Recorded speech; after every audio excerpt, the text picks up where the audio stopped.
Welcome to Teen Futurism. Today I'm talking to Scott Newman, who's an author, contributing editor at Quillette, and host of the podcast 27 Rouge.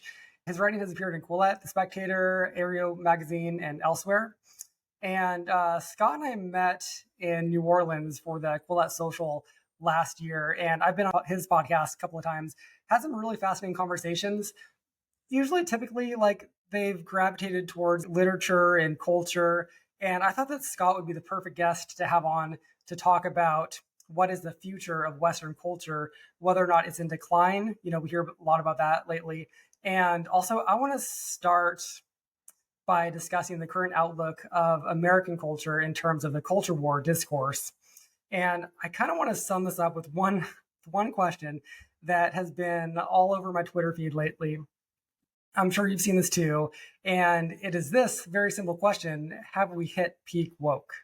So, Scott, give me your general impressions of like where we're at with like the woke discourse right now. I don't know if we've reached peak woke yet, or if we're necessarily hitting a crescendo right now, but I think we're certainly in a sort of remission. Maybe it speaks to the circles that I run in, but nobody who I like, serious people who I spend time with, take some of the more silly stuff seriously. They tend to be more moderate, be more reasonable about a lot of things, and say, yeah, like I can understand why they're going off about that. I'm on the left, they're much further to the left, and that's okay for them. But I don't get mixed up with that kind of stuff. More for people on the right, who in many cases never took a lot of it seriously. There is some disconcerting stuff on the right too, like with the book banning. There's look, I haven't even kept up with the debates. As far as I understand, there's stuff related to what should be taught in children's classrooms. I think in general I'm pro marketplace of ideas, but there's tough ones. Should books be available, like sexually explicit books, be on the reading lists of elementary school students? No, probably not. I don't think that's a good idea. I don't think that's a partisan idea either. But on your partisan talking point either. But on your point, have we reached peak woke? I think certainly we're in remission. I think after Elon took over Twitter, there was a lot more free discourse, I suppose. I don't use Twitter, to be honest. I'm not on there, scrolling, arguing with people. This is not to cut you off, but this is one of the things that, like you said this earlier too. I worry that I'm in a bubble because I hear a lot of this discourse, like, have we hit peak woke? Are we past peak woke? And I feel like so much of this only exists on Twitter. And the second you step back from it, a lot of it does kind of go away. Can I throw you to gauge, I think, maybe the conversation a little bit. I have heard this said, I think like David Pakman has said this, and I think I agree that like on the right, it's something to the like 30% of the right has kind of gone off the deep end and is a little bit in like crazy town with following Trump off and the edge of the abyss. Just like whatever he says, they'll go with him, like stolen elections. A lot of these things are just like factually nuts, right? It's almost like it's creeping up on 35% of the right in America. Whereas like on the left, it's more like in that 7 to 10% range. That's a little bit nuts. That's a little bit crazy. That kind of rings true to me. And when we're talking about like wokeness, it is craziness on the left, right? So that is kind of my analysis too, that it's just a lot of very, very, very loud people on the left who are, the second they lose some political power, perhaps that would be what I would define as peak woke. But I don't know, like, how do you see that framing? A couple of things come to mind. First of all, what is the right? What is the left? We're talking about America. We're talking about the Anglosphere more generally, like loop in the UK and Australia. I don't know, to be honest, and I don't really care either. And it's funny because the laptop classes and the chattering Mhm. classes in general are the ones who get most agitated about a lot of this stuff when they themselves are least affected by many of the issues. The people who are out there with their nose to the grindstone every day, working their ass off on, getting, doing wage labor, are not ones who are in general protesting, whatever amount of pronouns or books or this or that. The ones who have time to sit around Twitter and post in general are very privileged people. Yeah. They have laptops, they have Wi-Fi, they have the time to do that during a full work schedule.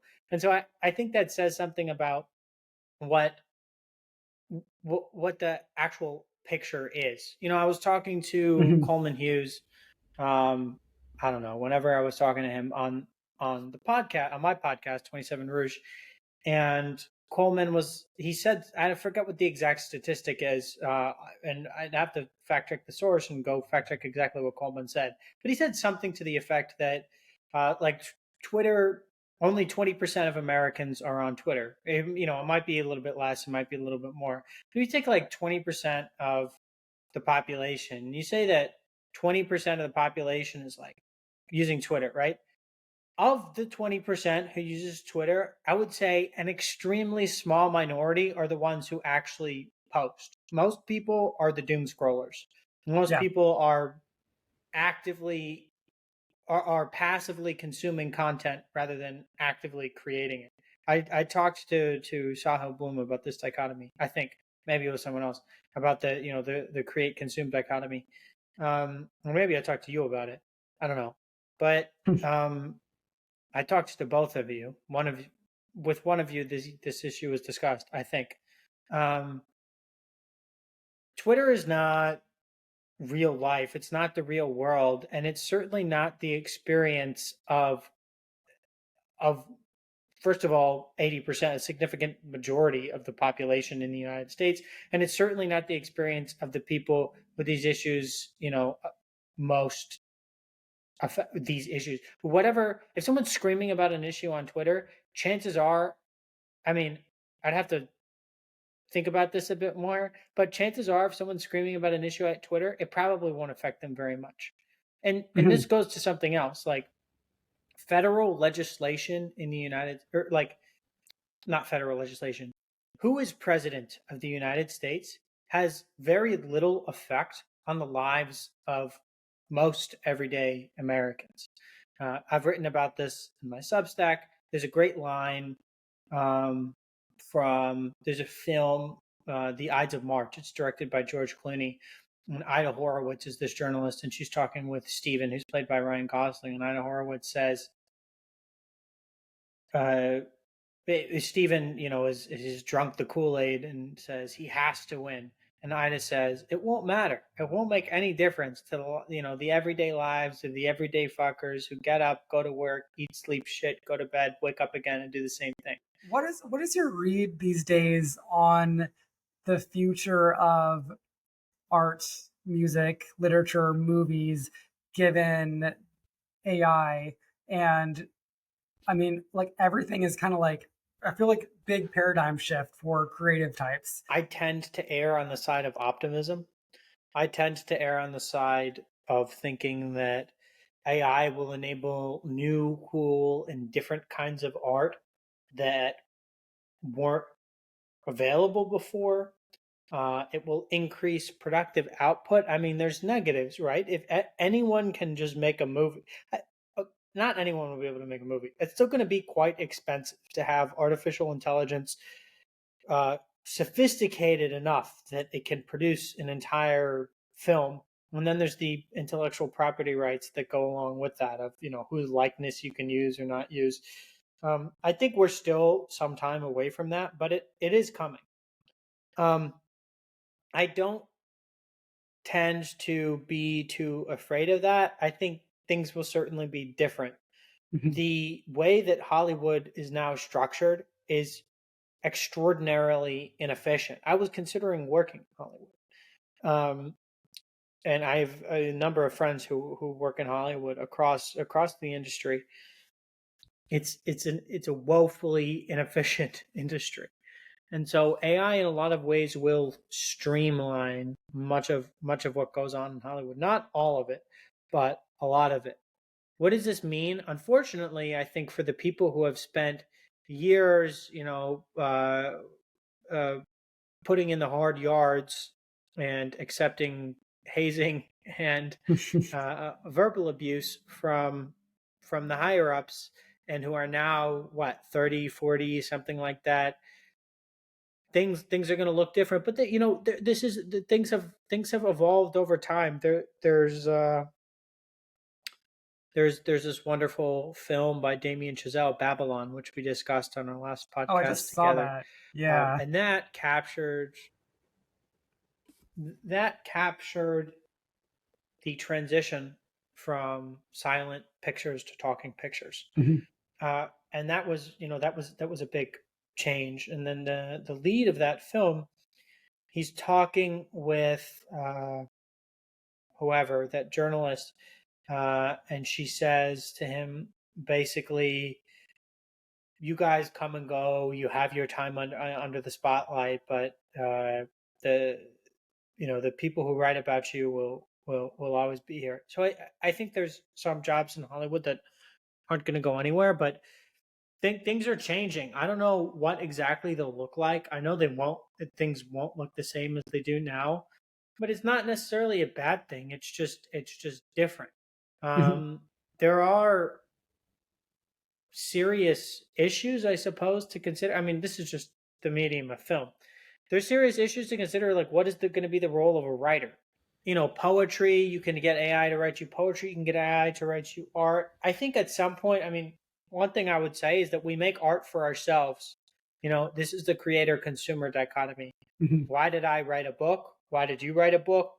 You wrote it for yourself as much as you wrote it for anyone else.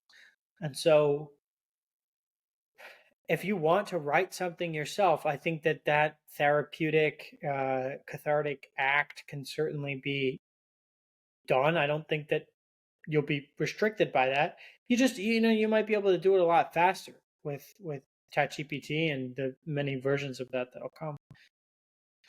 Yeah, I'm also interested in any new art forms that get created out of this. It's so crazy to think about how rock and roll, for example, didn't exist until very recently, and it's because of technology created that.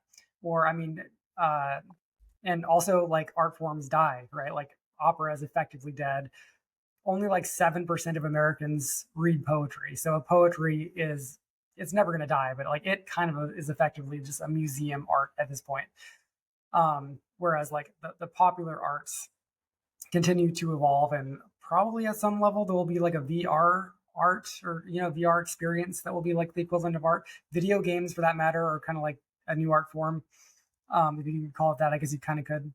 But yeah, I'm really curious about that. Like, so you are still planning on writing books and so forth, even as AI has the ability to do that for you effectively. Yeah, absolutely. Look, I mean, because when I create art, I'm creating it for myself as much as I'm creating it for anyone else, first of all. Second of all, the way that people in general create and the way that they consume art is going to change. So the best metaphor I've heard is that it'll change to more of like a quality control thing, where you can get Mhm. ChatGPT to write you an article, but then you have to go and do quality control. You can upload your old articles and have it write it in your tone and style and voice and whatever. And it's like, is that you writing it? I mean, I don't know. Not really. It's a sort of parody of you. It's a derivative of you. But I think that the possibilities it opens up are kind of cool. Dangerous in a lot of ways, but kind of cool. Like academic researchers, legal researchers. Rather than, I mean, back in your day, you are worked as a lawyer, or you're a practicing lawyer, right? Not practicing, but I have a law degree. I work in the legal field, like legal tech space. Okay. Well, if you remember how fucking arduous it is to do legal research. Oh I yeah, it's remember how insane. fucking arduous Yeah, it was to do academic research. I still yeah. do academic research sometimes. If you can put into an AI bot, please comb through, 5,000 journals and find me the articles I want. that can save you a lot of time. I mean, there's the old joke. I remember the old meme pages of being a PhD is spending 30 hours looking for two references that will result in, or looking for three references that will result in two footnotes in one paragraph of your 200-page thesis. Right. And there's truth to that. I mean, a lot, but you learn something along the way. You learn when you're siphoning through all of these. I don't know if siphoning is a word. It might be a word. Like as you're like going through all the journal articles, you tell me about siphoning in a sec. As you're going through the journal articles, you learn stuff along the way. There's that process of research, of having a bunch of articles and books and encyclopedias like opened up across your desk.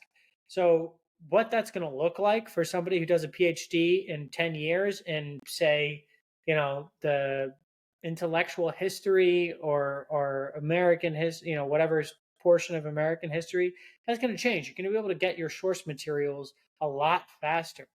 But, I don't think that's necessarily bad. It could be bad if you don't do any research yourself and just rely on ChatGPT entirely. But things are changing.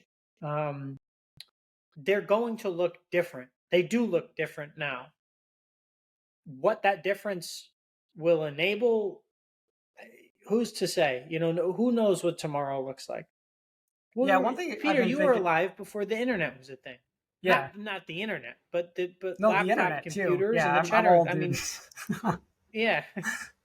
Go to the 90s with people on their fucking Game Boys, right? This is weird. We're talking on a laptop. Like that's one thing that doesn't really change, and I think this is true, and I'm so curious if this is going to keep on being the case, is like the romance of certain occupations. Like, I'm sure being a detective right now is like worlds apart from what it used to be in the 1800s when Sherlock Holmes, or the equivalent of him, was walking around the streets of London. I'm sure it's way different now, right? With DNA testing or whatever the case is. But there's still like that romance of being a detective, just like there's still the romance of being a novelist or a screenwriter or a filmmaker or a musician, like a rock star. And I don't know, like every rock star I know, even though they can use tools to, augment their voice in one way or another, all the ones I know, they still love to scream raw into a microphone and have like their just like that real raw thing. And it's because like it's this romantic experience. It is like so fundamentally human. I think a lot of that is always going to be with us at some level. And I mean, that's a good thing. I don't think that you can lose that. No matter where we go with art. Just because you can do something doesn't mean that you necessarily should. There's going to be a lot of things we can do with AI that we probably shouldn't. And so if you're creating art and you want to scream into a microphone because that's cathartic for you, nobody's forcing you to use autotune or whatever version of autotune exists now. It's very much like a 2004 term that that I have in the back of my mind. The second thing is you raise a larger question of what it means to be human. Creative storytelling is human. There's an adaptive significance to storytelling, and so the ways that we will continue telling stories will change. But we have to be careful about like what we want to do with the new technology that's available. Nobody's forcing us to use it, or nobody's forcing us to use every possible variation of it, or use case of it. Let me wrap it up here with just another quick question, which is where are you at right now? What are you up to next? And any creative projects that you want to talk about? I'm working mainly these days on the podcast 27 Rouge, and on finishing my next book, which is another memoir, a follow-up to The Night Before, the Morning After, on the Australia years, on the 3 year or 2.5 years I spent in Australia before, during, and after, whatever after means, the pandemic. Hey, thanks, Scott, for coming on. And I'm always looking forward to seeing what you're up to next. Awesome. All right. Keep in touch.